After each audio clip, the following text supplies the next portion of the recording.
할렐루야. 오늘 이 아침에 예배의 자리에 나오신 성도님들을 주님의 이름으로 축복하고 환영합니다. 함께 시간 기도하며 예배의 자리로 나가도록 하겠습니다. 함께 기도하겠습니다. 하나님, 이 시간 우리의 마음을 주님 앞에 내려놓습니다. 우리의 모든 삶의 문제들을 주님 앞에 내려놓습니다. 주님이 운행하여 주시고 주님이 역사하여 주시고 주님 다스려 주시옵소서. 오늘 기도의 자리로 나오신 성도님들의 기도 제목 가운데 하나님 응답하여 주시며 하나님의 뜻을 발견하며 또 하나님과 동행하며 돌아가는 귀한 예배의 자리가 되게 하여 주시옵소서.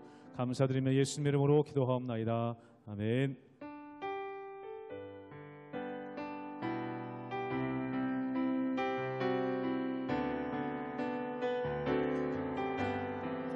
내 영혼이 은총 입어 중한 죄짐 벗고 보니 슬픔 많은 이 세상도 천국으로 내 영혼이 은총 입어 내 영혼이 은총 입어 중한 죄짐 벗고 보니 슬픔 많은 이 세상도 천국으로 화하도다. 할렐루야 찬양하세.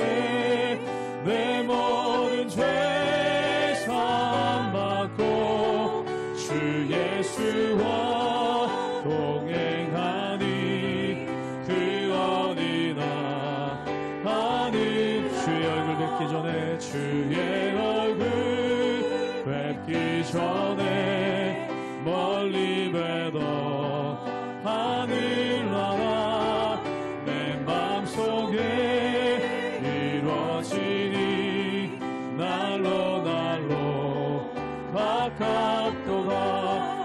할렐루야 찬양하세. 내 모든 죄 사함받고 주 예수와 동행하니 그 어디나 하늘 높은 산이 거친 들이 조막이나 금골이나 내 주 예수 모신 곳이 그 어디나 하늘. 할렐루야 할렐루야 찬양하세. 내 모든 죄 사함받고 주 예수와 동행하니 그 어디나 할렐루야 찬양하세. 할렐루야 찬양하세. 내 모든 죄 사함받고 주 예수와 동행하니 그 어디나 하늘나라.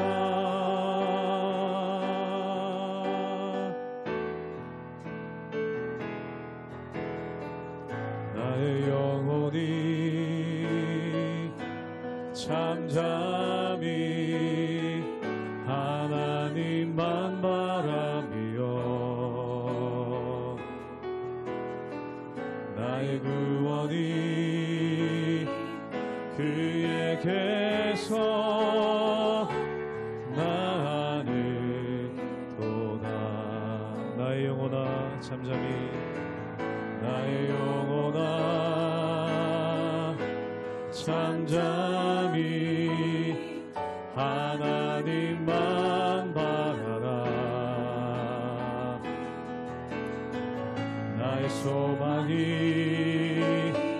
저에게서 나는 너나 오직 주만이 나의 반석 나의 구원이시니 오직 주만이 나의 산성 내가 요동치라니 하리. 나의 영혼이 나의 영혼이 간절히 여호와를 갈망하며 나의 입술이 여호와를 찬양하리. 나의 영혼이 즐거이 나의 영혼이 즐거이 여호와를 따르리니 나의 평생에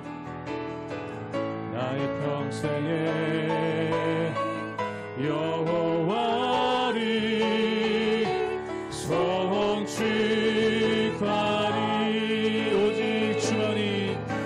주만이 나의 반석 나의 구원이시니 오직 주만이 나의 산소 내가 요동치 아니하리. 오직 주만이 나의 반석 나의 구원이시니 오직 주만이 나의 산소 내가 요동치 아니하리. 내가 요동치 아니하리. 내가 요동치 아니하리. 내가 요동치 아니하리. 내가 요동치 아니하리.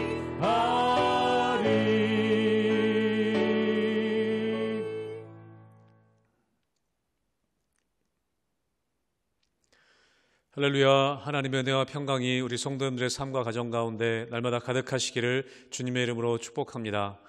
우리가 함께 나누고 있는 사무엘 상하의 말씀을 보면 이스라엘이라는 나라에 어떻게 왕이 세워지고 어떻게 왕이 이 이스라엘을 다스리게 되었는지에 대한 역사가 기록되어져 있습니다. 사사기 이후에 이스라엘 백성들은 사무엘 선지자를 통해서 하나님께 왕을 세워달라는 것을 구했습니다. 인간이 왕위를 세워달라는 부탁이었던 것이죠. 주위의 다른 나라들을 보니까 다 왕이 있고 그 왕이 다스리는 것이 보기 좋았던 것 같습니다. 그래서 왕을 구하고 그리고 왕이 세워지게 되는 과정들이 기록되어져 있습니다. 사울 왕이 세워지고 또 그 사울 왕이 죽음을 당하고 이제 다윗이 이스라엘의 새로운 왕이 되어지는 그런 과정이 사무엘 하 말씀의 시작 부분에 기록되어져 있습니다. 어쩌면 이스라엘 백성들, 이스라엘이라는 나라의 불행은 인간이 왕이 되어질 때 그 불행이 시작되는 것을 우리는 볼 수 있습니다. 사랑하는 성도 여러분, 하나님이 왕이 아니시고 인간이 왕이 될 때 사람은 불행의 시작이 되는 것입니다. 예수님께서 우리의 삶의 왕이 아니시고 내가 왕이 되고 인간이 왕이 되어질 때 우리의 삶에는 불행이 시작되는 것이죠. 사랑하는 성도 여러분, 여러분의 삶 가운데 그 어느 것도 아닌 예수 그리스도만이 왕 되시는 그런 삶이 되시기를 주님의 이름으로 축복합니다. 사무엘하 2장 12절에서 32절까지의 말씀입니다. 넬의 아들 아브넬과 사울의 아들 이스보셋의 신복들은 마하나임에서 나와 기브온에 이르고 수르야의 아들 요압과 다윗의 신복들도 나와 기브온 목가에서 그들을 만나 함께 앉으니 이는 못 이쪽이요 그는 못 저쪽이라. 아브넬이 요압에게 이르되 원하건대 청년들에게 일어나서 우리 앞에서 겨루게 하자. 요압이 이르되 일어나게 하자 하매 그들이 일어나 그 수대로 나아가니 베냐민과 사울의 아들 이스보셋의 편에 12명이요 다윗의 신복 중에 12명이라. 각기 상대방의 머리를 잡고 칼로 상대방의 옆구리를 찌르매 일제히 쓰러진지라. 그러므로 그곳을 헬갓 핫수림이라 일컬었으며 기브온에 있더라. 그날에 싸움이 심히 맹렬하더니 아브넬과 이스라엘 사람들이 다윗의 신복들 앞에서 패하니라. 그곳에 수르야의 세 아들 요압과 아비새와 아사엘이 있었는데 아사엘의 발은 들노루같이 빠르더라. 아사엘이 아브넬을 쫓아 달려가되 좌우로 치우치지 않고 아브넬의 뒤를 쫓으니 아브넬이 뒤를 돌아보며 이르되 아사엘아 너냐. 대답하되 나로라. 아브넬이 그에게 이르되 너는 왼쪽으로나 오른쪽으로나 가서 청년 하나를 붙잡아 그의 군복을 빼앗으라 하되 아사헬이 그렇게 하기를 원하지 아니하고 그의 뒤를 쫓으매 아브넬이 다시 아사헬에게 이르되 너는 나 쫓기를 그치라. 내가 너를 쳐서 땅에 엎드러지게 할 까닭이 무엇이냐. 그렇게 하면 내가 어떻게 내 형 요압을 대면하겠느냐 하되 그가 물러가기를 거절하매 아브넬이 창 뒤끝으로 그의 배를 찌르니 창이 그의 등을 꿰뚫고 나간지라. 곧 그곳에 엎드러져 죽음에 아사헬이 엎드러져 죽은 곳에 이르는 자마다 머물러 섰더라. 요압과 아비새가 아브넬의 뒤를 쫓아 기브온 거친 땅에 길가 기아 맞은 쪽 암마산에 이를 때 해가 졌고 베냐민 족속은 함께 모여 아브넬을 따라 한 무리를 이루고 작은 산 꼭대기에 섰더라. 아브넬이 요압에게 외쳐 이르되 칼이 영원히 사람을 상하겠느냐. 마침내 참혹한 일이 생길 줄을 알지 못하느냐. 내가 언제 무리에게 그의 형제 쫓기를 그치라 명령하겠느냐. 요압이 이르되 하나님이 살아계심을 두고 맹세하노니 내가 말하지 아니하였다면 무리가 아침에 각각 다 돌아갔을 것이요 그의 형제를 쫓지 아니하였으리라 하고 요압이 나팔을 불매 온 무리가 머물러 서고 다시는 이스라엘을 쫓아가지 아니하고 다시는 싸우지도 아니하니라. 아브넬과 그의 부하들이 밤새도록 걸어서 아라바를 지나 요단을 건너 비드론 온 땅을 지나 마하나임에 이르니라. 요압이 아브넬 쫓기를 그치고 돌아와 무리를 다 모으니 다윗의 신복 중에 19명과 아사헬이 없어졌으나 다윗의 신복들이 베냐민과 아브넬에게 속한 자들을 쳐서 360명을 죽였더라. 무리가 아사헬을 들어올려 베들레헴에 있는 그의 조상묘에 장사하고 요압과 그의 부하들이 밤새도록 걸어서 헤브론에 이른 때에 날이 밝았더라. 인간의 역사는 전쟁의 역사라고 해도 과언이 아닐 것입니다. 인간의 역사는 싸움의 역사입니다. 그리고 그 싸움은 대부분 인간의 욕망 때문에 시작되는 것을 우리는 보게 됩니다. 다른 사람 위에 군림하고자 하는 욕망, 더 강한 자가 되어 더 약한 자를 다스리고자 하는 그 욕망, 그 욕심으로부터 전쟁과 싸움이 시작되는 것을 우리는 볼 수 있습니다. 성경에서는 죄와 사망의 뿌리가 우리의 욕심에 있다라고 이야기합니다. 야고보서 1장 15절 말씀에 이렇게 기록되어져 있습니다. 제가 읽도록 하겠습니다. 욕심이 잉태한즉 죄를 낳고 죄가 장성한즉 사망을 낳느니라. 오늘 본문에서도 오늘 본문에 나오는 이 전쟁의 이야기도 인간의 욕심이 부른 허망한 죽음의 이야기라는 것을 보여주고 있습니다. 사무엘하 2장 앞부분에서 보았듯이 다윗이 드디어 이스라엘의 왕이 되었습니다. 그런데 이스라엘 모든 사람들이 다윗이 왕이 되는 것을 달갑게 여기는 것은 아니었습니다. 그래서 사울 왕이 죽고 사울의 군사령관이었던 아브넬이라는 사람이 사울의 아들 이스보셋을 왕으로 다른 지역에서 세우게 됩니다. 여러분, 이스보셋이 왕이 되는 과정은 다윗이 왕이 되는 과정과는 사뭇 다릅니다.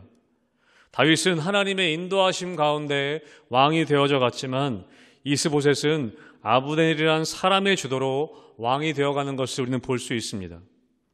아브넬이 이스보셋을 왕으로 삼은 것은 자신의 정치적인 야욕, 전치적인 야망을 이루기 위함이었습니다. 다윗을 왕으로 세운 하나님의 뜻에 불순종하고 개인의 야망을 또 욕심을 이루기 위해서 다른 왕을 세운 것입니다. 오늘 본문에서 이 아브넬을 중심으로 하는 이스보셋 진영의 군대와 또 다윗의 요압을 중심으로 하는 다윗 진영의 군대가 이 이스라엘과 유다 접경 지역인 기브온 목가에 서로 대치하게 되는 것을 보여주고 있습니다. 아브넬이 서로 대표 12명을 뽑아서 함께 싸우자라고 제안하고 요압은 이것을 받아들입니다. 사무엘하 2장 14절의 말씀을 함께 보겠습니다. 제가 읽습니다. 아브넬이 요압에게 이르되 원하건대 청년들에게 일어나서 우리 앞에서 겨루자 하자. 요압이 이르되 일어나게 하자 하매. 그렇게 12명의 대표를 뽑아서 싸우게 합니다. 그리고 결국 어떻게 됩니까? 16절에 나온 것처럼 24명이 비참하게 한꺼번에 죽음을 맞이하게 됩니다. 여러분, 이런 허무한 죽음이 어디 있습니까? 아브넬과 요압의 얄팍한 자존심 싸움 때문에 수많은 청년들이 허무하게 죽음으로 내몰리고 말았습니다. 어느 누구도 이기지 못한, 모두가 패한 그런 싸움이 되고 말았습니다. 그리고 결국 이 때문에 전면전의 싸움이 벌어지게 되었고, 아무 이유도 없는, 또 명분도 없는 싸움이 시작되게 된 것입니다. 여러분, 다윗은 아시는 것처럼 그의 삶에서 싸워야 할 충분한 이유, 수많은 동기들이 있었지만 다윗은 하나님이 허락하시지 않은 싸움은 싸우지 않았습니다. 다윗은 싸움을 하면 누구보다도 잘 싸울 수 있는, 그렇게 싸울 수 있는 사람이었습니다. 사무엘하 2장 10절, 우리가 오늘 읽은 말씀 바로 앞부분에 보면 다윗은 유다의 왕이 된 지 7년 6개월이 되었습니다. 다윗이 7년 6개월 동안 싸우지 않았다는 것이죠. 충분히 올라가서 충분히 다른 이 이스라엘을 통일하기 위해서 싸울 수 있었지만 다윗은 7년 6개월 동안 싸우지 않고 기다렸습니다. 그런데 다윗의 측근들이었던 요압과 아비새와 아사헬은 그러한 다윗의 마음을 전혀 헤아리지 못하고 있었습니다. 다윗이 단숨에 올라가 이스라엘을 통일하기 위해 싸움을 걸 수도 있었지만 그러나 그 싸움을 하지 않고 기다리고 있었던 그 다윗의 마음을 이 요압과 아비새와 아사헬은 헤아리지 못했습니다. 여러분, 다윗은 사무엘상 말씀에서 그렇게 고백합니다. 전쟁은 여호와께 속한 것이다. 여러분, 우리 주위에는 왜 싸워야 하는지도 모르고 싸우는 그런 일들이 한두 가지가 아닌 것을 우리는 볼 수 있습니다. 우리의 삶의 모든 싸움은 하나님께 속한 것인데 우리는 그 싸움을 이해하지 못하고 내 자존심, 내 욕심에 따라 무모하게 싸움에 뛰어들 때가 너무나 많은 것을 우리는 보게 됩니다. 사랑하는 성도 여러분, 우리의 삶의 모든 싸움이 하나님께 속해 있음을 믿으시고 여러분, 우리의 싸움을 하나님께 묻고 하나님께 맡기고 나아가는 여러분 되시기를 주님의 이름으로 축복합니다. 다른 한 가지 이야기를 보면 오늘 요압의 아우인 아사헬의 죽음에 대한 이야기가 오늘 말씀에 기록되어져 있습니다. 여러분, 사무엘하 2장 18절의 말씀을 함께 보겠습니다. 제가 읽겠습니다. 그곳에 수르야의 세 아들 요압과 아비새와 아사헬이 있었는데 아사헬의 발은 들로루같이 빠르더라. 이 요압의 군대와 또 아브넬의 군대와 싸웠을 때 이 전면전 이후에 요압이 이끄는 다윗의 군대가 승리하였다라고 성경은 기록합니다. 그리고 전세가 분리해져서 퇴각하는 이 아브넬을 요압의 아우였던 아사헬이 추격하게 됩니다. 우리 아까 읽은 말씀처럼 이 아사헬이란 사람은 남들보다 민첩하고 또 노루만큼 빠른 사람이었습니다. 그는 그런 자신을 믿고 오직 아브넬만을 보고 추격하고 있었습니다. 그의 마음에는 이 아브넬, 이 이스보셋의 군대 장관이었던 아브넬을 죽여서 영웅이 되고 싶었던 마음이 있었던 것 같습니다. 백전노장이었던 아브넬은 아사헬에게 자신을 말고 다른 사람을 쳐서 공을 세우라고 그렇게 이야기했지만 듣지 않았습니다. 결국에 아브넬은 추격하는 아사헬을 창 뒤끝으로 그의 배를 찔러 엎드려 죽음을 당하게 됩니다. 아사헬은 자신의 빠른 발만 믿고 온갖 전쟁에서 잔뼈가 굵은 아브넬을 얕잡아 보다가 도리어 죽음을 당하게 되는 것입니다. 허무한 죽음입니다. 여러분, 아사헬은 들로루같이 빠르고 누구보다 그 빠른 장점 때문에 오늘 죽음을 맞게 됩니다. 여러분, 빨리 달릴 수 있다는 것은 전쟁에서 너무나 큰 강점이었습니다.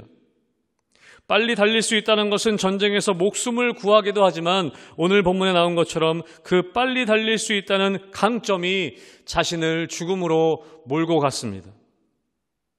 여러분, 때로 우리의 삶에 내가 생각하는 강점이 나를 살릴 때도 있지만 내가 생각하는 강점이 도리어 나를 죽일 때도 있는 것을 우리는 경험하게 됩니다. 여러분, 하나님을 의지하지 않는 자신의 강점은 자신을 죽일 수 있습니다. 그 강점으로 인해 교만하여지고 자신의 욕심을 위해 그 강점을 사용하게 되면 여러분, 그 강점은 자신을 파멸하는 길로 우리를 몰고 갈 수 있음을 우리는 기억해야 할 것입니다. 오늘 벌어진 이 싸움은 사실은 아무 의미도 없는, 아무 명분도 없는 싸움이었습니다. 이 싸움에서 수많은 사람들이 목숨을 잃었습니다. 자신의 얄팍한 자존심을 위해서 또 자신의 욕심을 위해서 싸워진 이 싸움은 아무 의미 없는, 많은 사람들이 목숨을 잃을 수밖에 없는 그런 전쟁과 싸움이었던 것을 우리는 보게 됩니다. 사랑하는 성도 여러분, 우리의 삶의 모든 싸움이 하나님께 속해 있음을 믿으시고 우리의 삶의 모든 싸움을 하나님께 맡기고 하나님께 묻게 되시기를 바랍니다. 또 우리의 삶의 자리 가운데 주어진 우리의 강점을 하나님을 의지함을 통해 사용하심을 통해서 사람들을 살리고 나를 살리는데 귀하게 쓰임받는 우리 모든 성도님들과 여러분의 가정 되시기를 주님의 이름으로 축복합니다. 아멘. 함께 기도하겠습니다. 하나님, 나의 욕심으로 싸우지 않게 하여 주시옵소서. 하나님, 나의 강점을 나의 욕심을 위해 사용하는 것이 아니라 하나님 나라 위에 또 하나님을 의지함을 통해 사용하여서 나를 죽이는 그런 나의 강점이 아닌 나를 살리며 이웃을 살리는 나의 강점과 또 나의 삶의 전쟁 될 수 있도록 은혜 허락하여 주시옵소서. 하나님, 모든 것 감사드리며 예수님의 이름으로 기도하옵나이다. 아멘.